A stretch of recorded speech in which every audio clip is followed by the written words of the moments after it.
Boker Tov, quelle magnifique table de petit déjeuner! Alors, une bonne tartine avec du beurre, ça te dit? Avec grand plaisir, s'il y a un tampon de cache-croûte sur le beurre. Un tampon de cacheroux sur du beurre? Mais enfin, pour fabriquer du beurre, on a besoin que du lait, et le lait c'est cachère.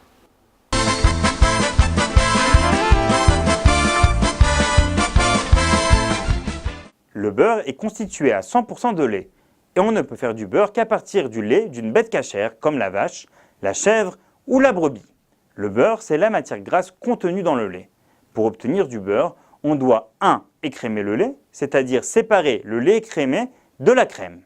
2. Baratter la crème, c'est-à-dire séparer le bas beurre, la partie liquide de la crème, et le beurre, la partie grasse de la crème.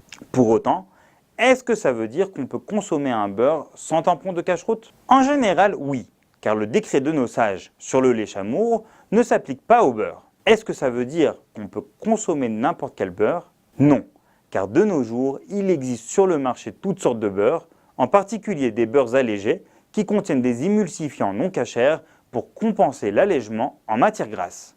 Concrètement, tous les beurres qui contiennent au moins 82% de matière grasse sont cachers à condition que la liste des ingrédients ne mentionne pas d'émulsifiants. Tous les autres beurres sont interdits. Malgré tout, ceux qui ne consomment que du beurre confectionné à partir de lait chamour sont dignes de bénédiction.